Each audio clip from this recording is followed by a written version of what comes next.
Saviez-vous que les mathématiques avaient leur maison depuis septembre 2023 ? Et saviez-vous que j'avais l'immense honneur d'en connaître une des ambassadrices ? Qu'elle a un parcours hors norme en pays mathématique ? Allez, installez-vous, vous êtes sur Math en tête, votre podcast de vulgarisation mathématique pour tous, et aujourd'hui, on parle de la maison Poincaré.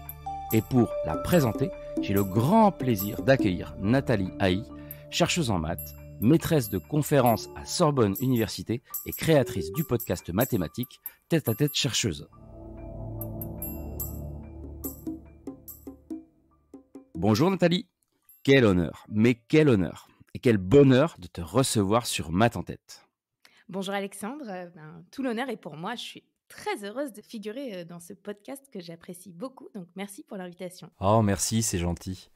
Et est-ce que tu pourrais te présenter en quelques mots à nos auditeurs ? Oui, bien sûr, avec plaisir. Donc bonjour à tous et à toutes, je suis Nathalie Haï, maîtresse de conférences, c'est-à-dire enseignante-chercheuse en mathématiques appliquées à Sorbonne Université. Mon domaine de recherche, c'est ce qu'on appelle les équations ou dérivées partielles. Donc, c'est un type d'équation qu'on retrouve dans plein de domaines différents. Il y a plein d'applications possibles. Et moi, celle qui m'intéresse, initialement, c'était plutôt la théorie cinétique des gaz. Donc, c'est lié à la mécanique des fluides. Et plus récemment, maintenant, j'ai ouvert mes recherches à la sociologie. Je m'intéresse à la dynamique d'opinion. Chercher à comprendre comment une opinion va se propager dans la population, une population de gens connectés qui interagissent les uns avec les autres, et comprendre donc des phénomènes tels que comment est-ce qu'on arrive au consensus, comment est-ce que des chambres d'écho se créent, etc., etc. Ah oui, donc vaste sujet. Et donc, est-ce que tu peux nous parler un tout petit peu de ton parcours ? Qu'est-ce qui t'a amené là où tu en es aujourd'hui ? Oui, bien sûr. Moi, je suis originaire d'Orléans. Donc, j'ai commencé mon parcours post-bac par des classes préparatoires, donc spécialité maths physique.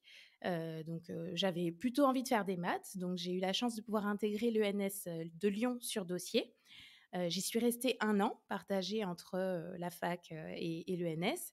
Et donc, quand j'y suis allée, il y avait un programme qui se montait qui offrait des bourses pour faire la première année à Lyon et le master à Nice.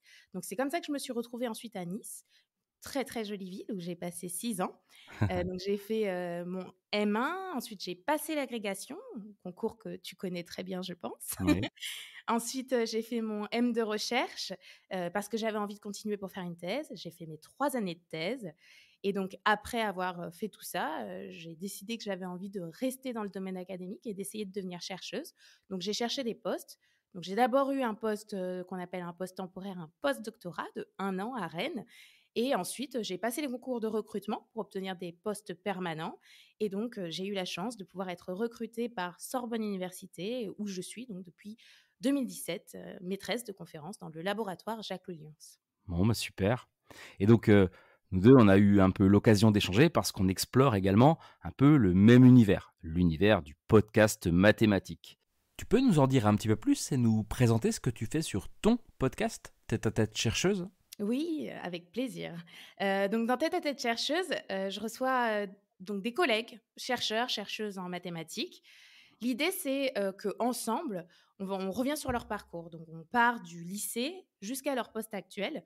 Donc on revient sur pourquoi ils ont choisi telle ou telle filière, quel était leur rapport aux mathématiques. Voilà, on explore un petit peu tout ça. Ensuite, on parle aussi de leur vie de chercheurs et chercheuses actuelles. Et donc, au passage, point très important pour moi, c'est qu'on Ouais. en profite toujours pour expliquer leurs travaux de recherche, leurs travaux passés et leurs travaux actuels, parce que c'était important pour moi qu'il y ait un petit peu un accès à qu'est-ce que c'est que la recherche contemporaine aujourd'hui, quelles sont les questions qui vont intéresser les chercheurs. Ça, c'était un début quand j'ai lancé le podcast. Un autre, c'était aussi de démystifier un petit peu le métier de chercheur-chercheuse en mathématiques, parce que Oui, bien sûr. ça peut parfois paraître un petit peu mystérieux, inaccessible. Déjà, maths, j'imagine que tu dois avoir un petit peu la même expérience quand tu dis que tu es prof de maths. Oui, tout à fait, ouais. Voilà.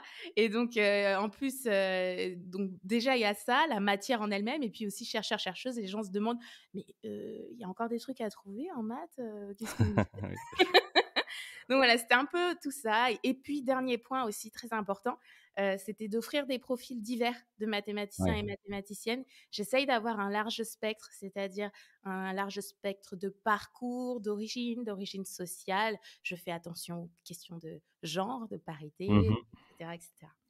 Super. Mais en tout cas, moi, je conseille vivement, hein. Évidemment, je suis un auditeur assidu et puis, bien évidemment, je mets tous les liens dans la description de ce podcast et dans le document en source. Et donc, pour revenir un petit peu au sujet de ce podcast, les maths ont leur maison, ça y est.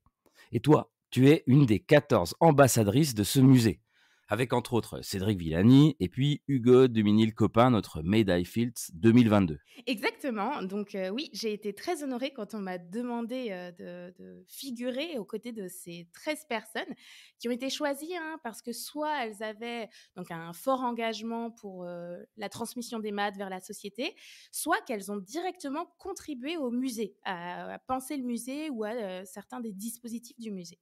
Eh ben, parlons-en un petit peu.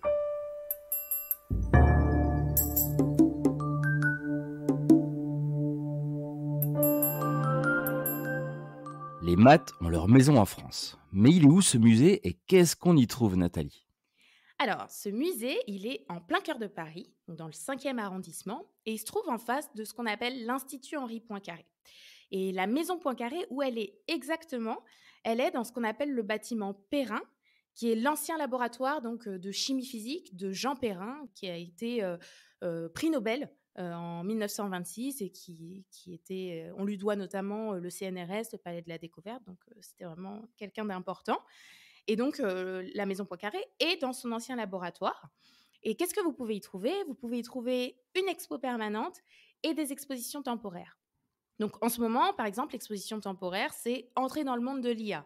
Il me semble que la suivante, ce sera Art et sciences. Donc, entrer dans le monde de l'IA, un sujet bien à la mode en ce moment. Bah oui, avec en effet. Dans l'expo permanente, celle-ci, elle est construite en fait comme un parcours.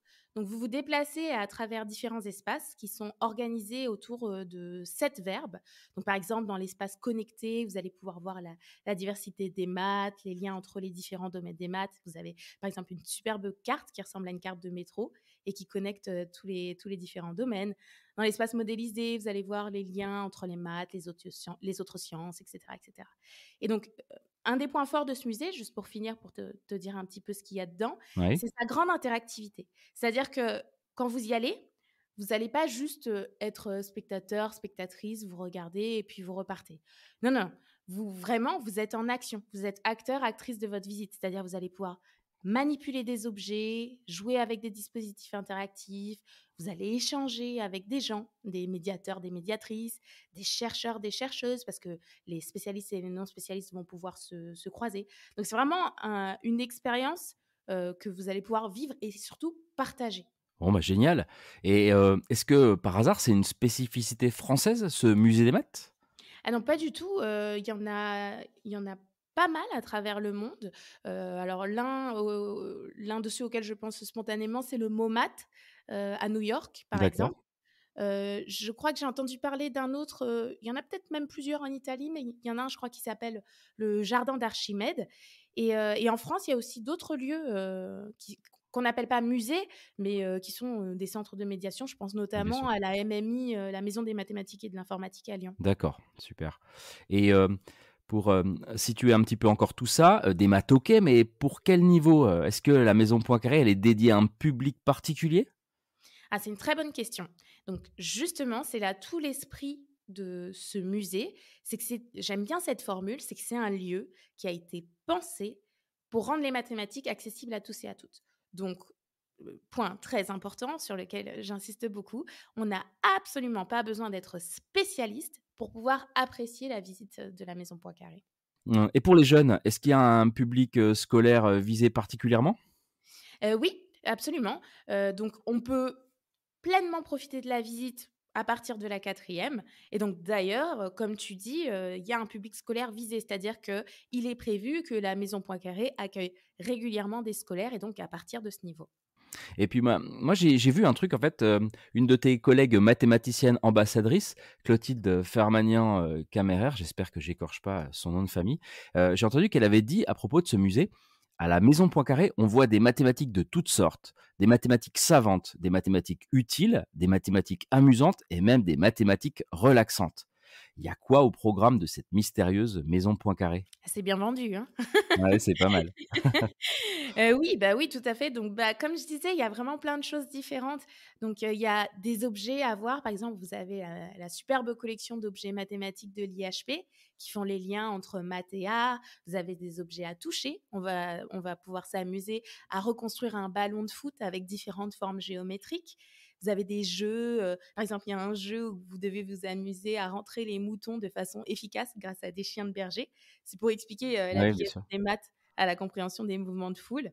Vous avez des portraits de vidéos de chercheurs et de chercheuses, actuelles. Enfin, c'est extrêmement riche, c'est extrêmement riche. Et pas de passivité, donc. Non, pas de passivité, exactement. Vous êtes dans l'action. Vous êtes vraiment acteur et actrice de votre visite quand vous allez à la Maison Poirée.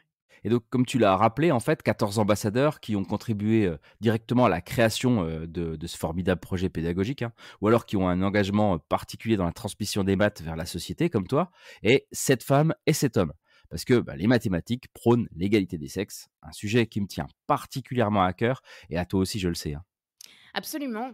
Et cette parité, c'est pas que chez les ambassadeurs et les ambassadrices que vous allez pouvoir la retrouver. Justement, l'aspect paritaire, ça a été un point auquel, ils ont fait particulièrement attention quand, le musée a été conçu, pensé. Et donc notamment, dans l'exposition permanente, vous trouverez autant d'hommes que de femmes. Donc l'idée, c'est de vraiment donner une image inclusive pour lutter contre les préjugés, les stéréotypes qui, malheureusement, sont toujours attachés aux mathématiques, qui se traduisent pour l'instant par le fait que, bah, il y a un certain déséquilibre. Il y a à peu près seulement 20 de femmes dans la communauté mathématique universitaire. Mais du coup, comme on le disait, à la Maison Poincaré, ce ne sera pas le cas. Vous trouverez une représentation parfaitement paritaire. Ouais, c'est vraiment nécessaire, hein. En tout cas, ça donne vraiment envie. Pour moi, c'est pour très bientôt, ça c'est clair. Bon, Nathalie, je te remercie 1000 fois pour ta venue sur Maths en tête. Merci pour tes explications, pour ton énergie. J'espère en tout cas que les auditeurs seront aussi enthousiastes que moi de découvrir et ton podcast Tête à tête chercheuse et la Maison Poincaré à Paris. Bah, merci à toi pour l'invitation. C'était vraiment avec grand plaisir.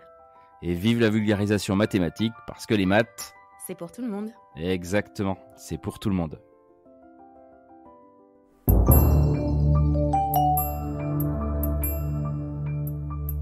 Nous arrivons au terme de cet épisode. Merci à vous, chers auditeurs, de votre écoute et merci bien sûr à Nathalie Haï d'avoir accepté mon invitation. Encore merci à toi. C'était vraiment un plaisir de pouvoir passer de l'autre côté de Maths en tête. Plaisir partagé. Le podcast de Nathalie, Tête à tête chercheuse, n'attend plus que vos oreilles si vous n'êtes pas encore tombé dedans. Merci pour votre soutien et votre fidélité. Comment ? Vous ne m'avez pas encore évalué à 5 étoiles sur Spotify ou Apple Podcast ? Il n'est pas trop tard et un petit commentaire positif est un vrai encouragement à vous proposer un contenu de qualité pour continuer à découvrir que les mathématiques sont partout. Portez-vous bien et à très vite.